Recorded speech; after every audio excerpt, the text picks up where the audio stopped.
आज की जो ये भागदौड़ वाली जिंदगी है ना, इसमें स्ट्रेस और कंफ्यूजन ये तो बहुत आम हो गया है। पर क्या इसका हल हजारों साल पुराने ज्ञान में मिल सकता है? तो आज हम भगवद गीता के एक बहुत ही पावरफुल श्लोक को देखेंगे और समझेंगे कि ये आज की मुश्किलों से लड़ने में हमारी मदद कैसे कर सकता है। जरा सोचिए, एक विशाल युद्ध का मैदान है और अर्जुन अपने ही लोगों के खिलाफ हथियार उठाने से हिचक रहे हैं। उनका मन कमजोर पड़ रहा है। ठीक उसी पल भगवान कृष्ण ने उन्हें कुछ ऐसा कहा जो आज भी उतना ही रेलेवेंट है जितना तब था। ये सलाह सिर्फ अर्जुन के लिए नहीं थी, ये तो हम सबके लिए है। हमारे अंदर जो रोज एक लड़ाई चलती है ना, उसके लिए है।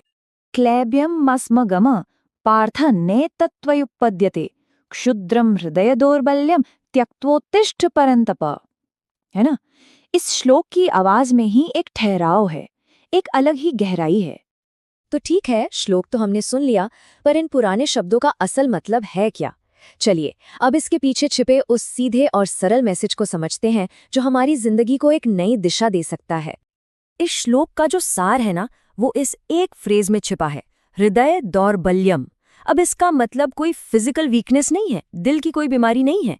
इसका मतलब है मन की कमजोरी। वो वाली फीलिंग जब डर, शक, कंफ्यूजन ये सब मिलकर हमें जैसे अंदर से जाम कर देते हैं और हम सही कदम उठाने से घबराने लगते हैं। तो कृष्ण का मैसेज बिल्कुल क्रिस्टल क्लियर है, उठो, इस कमजोरी को, इसे खुद पर हावी मत होने दो।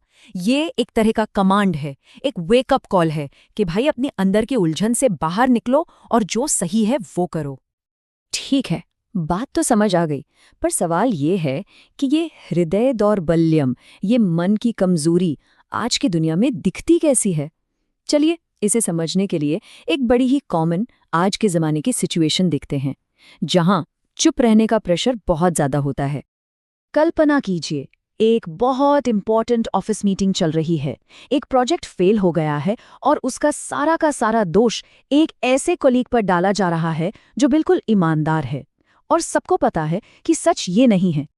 और बस उसी मोमेंट में दिमाग के अंदर एक जंग शुरू हो जाती है। अगर सच बोला तो प्रमोशन हाथ से जा सकता है, किसी पावरफुल इंसान से दुश्मनी हो सकती है, और चुप रहना वो सबसे सेफ लगता है ना? पर दिल के अंदर से एक आवाज आती है कि ये तो गलत हो रहा है। बस इसी कश्मकश को, इसी डिलेमा को आज के जमाने का हृदय दौर्बल्यम कह सकते हैं। तो अब रास्ता कौन सा चुने? चुपचाप ये सब अन्याय होते हुए देखें या फिर अंजाम की परवाह किए बिना सच के साथ खड़े हों? यही वो सवाल है जो इंसान को अंदर से जैसे फ्रीज कर देता है ना?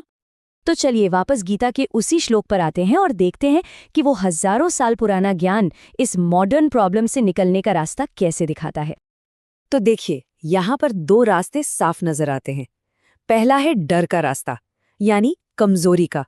इसमें इंसान चुप तो रह जाता है, पर अंदर ही अंदर स्ट्रेस और गिल्ट में जीता है, और इससे होता क्या है, अन्याय को और बढ़ावा मिलता है। और दूसरा रास्ता है धर्म का, मतलब अपने कर्तव्य का।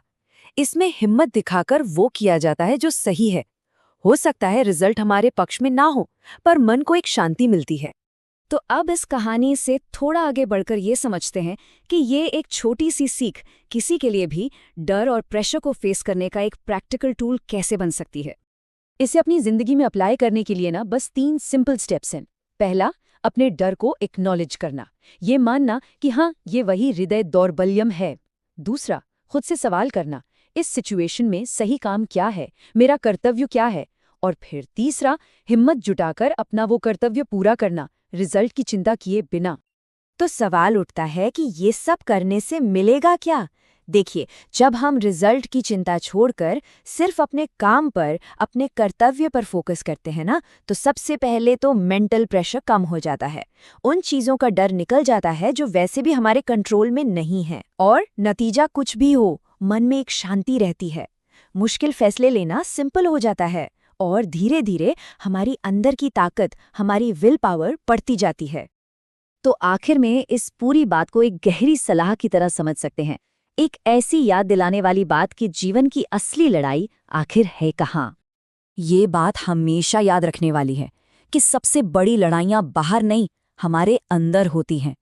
हमारा कर्तव्य जीतना नहीं है, हमारा कर्तव्य है सिर्फ उठकर लड़ना, उस हृदय दौर्बल्यम को, उस मन की कमजोरी को पीछे छोड़कर अपने धर्म के लिए, जो सही है उसके लिए खड़े होना।